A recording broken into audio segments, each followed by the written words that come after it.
Trix Ngado. Hopefully will be joining us later on with some perspectives on the numbers. But there's a study that was conducted and we want to talk more. Sorry, I'm moving quite fast there, but you'll be seeing my guest joining me shortly here on Worldview to talk about this. Thank you for having time and making time for us here. Thank you it's for good to have you. Angela Ambido, CEO InfoTrack, and Benson Ireri, Energy Advisor, Christian Aid. Angela, talk to us about the study you conducted in regard to clean energy access. Well, Sophia, earlier this year we actually went out and talked to Kenyans about their access to clean energy. And today we were more specifically, wanting to share with you the information that we got from Kenyan households with regards to Kenya Power. Right.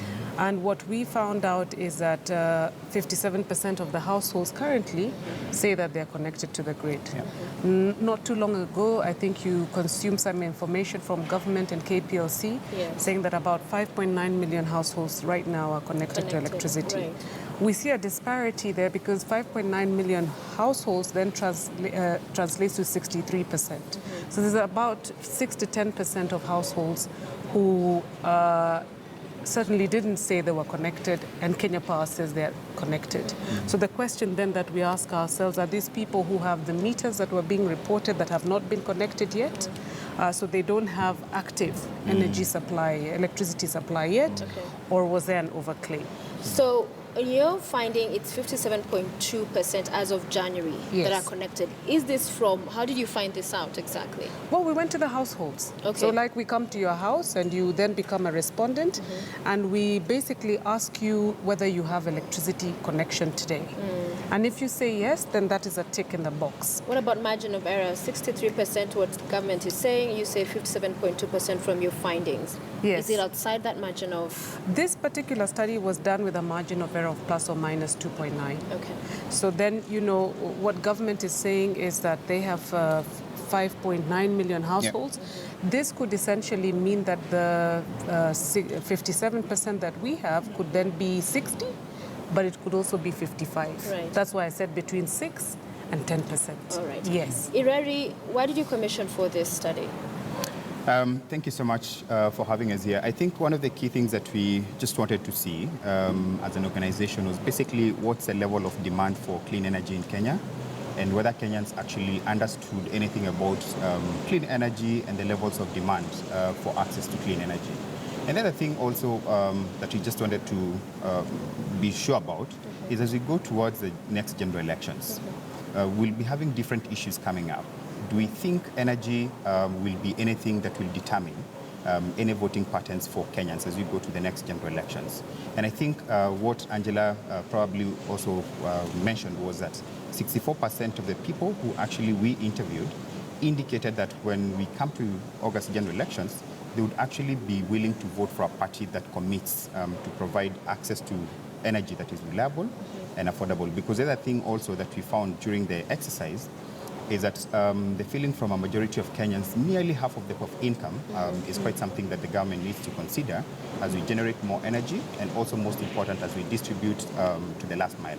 All right, and we want to now have a look at just some of those findings by InfoTrack. We'll have them full screen shortly to just give an indication of the discussion we're having here in studio. So Western Nyanza and Eastern having the lowest household electricity connectivity, then majority of low-income households most likely not to be connected. And as you go further down, you will see that 94.8% of those in Nairobi answered yes to having that connectivity. So that is good. But one of the things I found looking at the report you compiled is that there's a perceived, for the perceived opposition strongholds, there was lower electricity connectivity.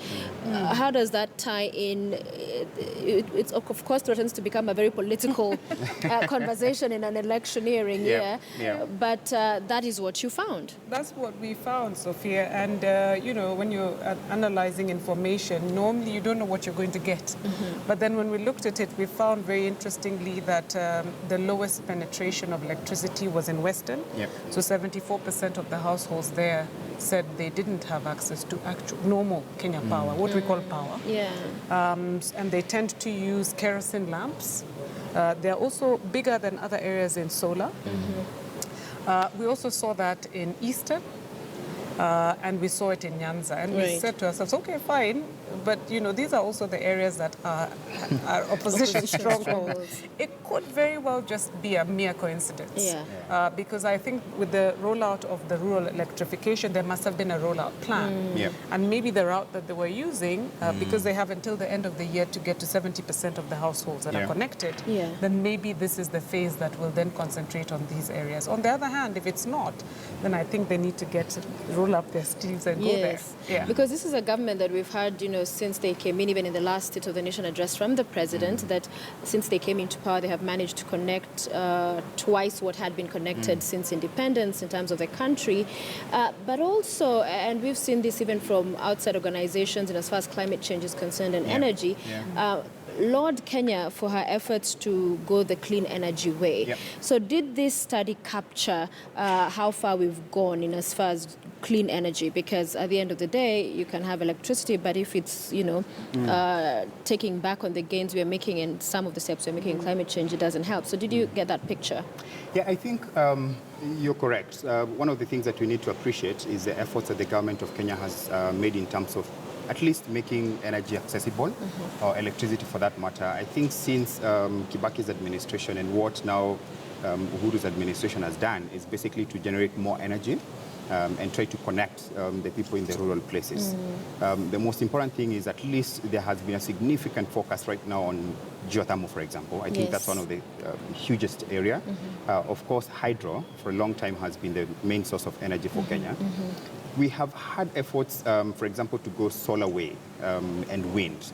But I think when you look at, for example, the populations that are completely far off the grid in the rural areas, a lot has to be done in terms of, for example, is it some standalone mini grid, for example, that can be connected to the communities that are completely off the grid that will not be reached. But I think the other thing also going now to the question about whether it's clean or not, in as much as, for example, there has been an effort, for example, to do geothermal. The other question is the story that we've just seen about the coal-fired power plant in Lamu. And right now, again, we doing a lot of coal, for example, in Kitui. And so for me, in as much as we are making some steps in the right direction in terms of access to clean energy, we also need to be very careful about the kind of approaches that we are taking. So the coal is a good example, but then when you go, for example, to Turkana, we've just discovered oil. And so, again, it's a huge amount of energy that's going to come with its costs in as far as the environment is concerned. Yeah. And Angela, looking at your findings, there's just not only a disparity on the question of connectivity and access to energy with what the government is saying and what you found, but also on the pricing, because the government has been saying that has significantly gone down to save in 20%, but you found quite a number of Kenyans who are saying they've not felt the change. This is true. Actually, about 44% were outrightly, clear that the cost of electricity right now is not cheap. Yeah. Then you have another, large percentage that are not sure. They're basically saying yes, but then again, no. And I think if you just look inwardly to your own domestic consumption, I think many people, when we had the press release this morning, even in the room with your colleagues, people generally were emphatic that power is expensive. If you look at the costs of energy when we did our literature review, and you compare it to countries such as ours like Egypt, the cost of energy and electricity in Egypt is significantly lower. I think it's almost 8 times lower than what it is in Kenya. Now, what does Egypt have that we don't have? First of all, they're still using coal as their main source of energy. We have geothermal and we have hydro. So essentially, maybe it is the cost of generating that electricity that's high, but normally what surprises me and irks me on the flip side is the kind of reporting that I see when KPLC says that they have made X billion profits. Which was a story recently, the conflicting figures. Yes. So it is felt to be very expensive. And then you see the people who really need electricity right now are the people who are in the bottom the bottom of the pyramid. Right. And those people earn less than $1 a day. Now, you may very well connect them you may give them that meter. The question then becomes, and I think those are the numbers that we're hearing about in terms of the households that now constitute the 5.9 million, because you probably you were born with electricity. But there are people who are getting it last year and the last 2 years. That's one issue. The other issue is, will they be able to afford the electricity bills? Because otherwise it's just a nice story to have, but they will not be able to pay for those bills. So it's important for us to have electricity that's affordable to everyone. One, so that those at the bottom of the pyramid can afford electricity and use it for development.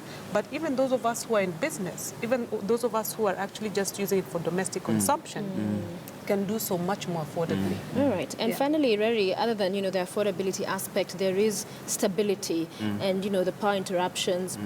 Is one of the things we saw on the findings, that there's quite a number of those in Kenya and the implication they have. Why is access to electricity important, and why is this a conversation we need to have, even as we're talking about elections, who will be coming to office, why this needs to be a priority area? Thank you. I think it's critical. One thing to appreciate is, for me, there's no country that has developed without access to energy and electricity for that matter. So when you look at Vision 2030, for example, we want to make Kenya become a middle-income country. What that means is, in terms of, for example, industries will require a lot of energy. Right. If we're talking about, for example, provision of employment or livelihoods for young people that we're trying to talk about, then there's a significant amount of energy that we require for that. So it will be important then, if we want to move the country to the next step or to the next level that we're talking about, electricity and energy for that matter will be a prerequisite that we cannot be able to ignore. All right. Many thanks, Benson Ireri, Energy Advisor with Christian Aid, as well as Angela Mbitha, CEO InfraTrack, with us here on Worldview, talking matters clean energy. It's a story we'll continue to see in coming days, how it will develop, even as many development projects are being launched, including connectivity of electricity around the country. Stay with us. We'll be back with more news, including what's unfolding in the United States. And this is also another story we have coming up for you.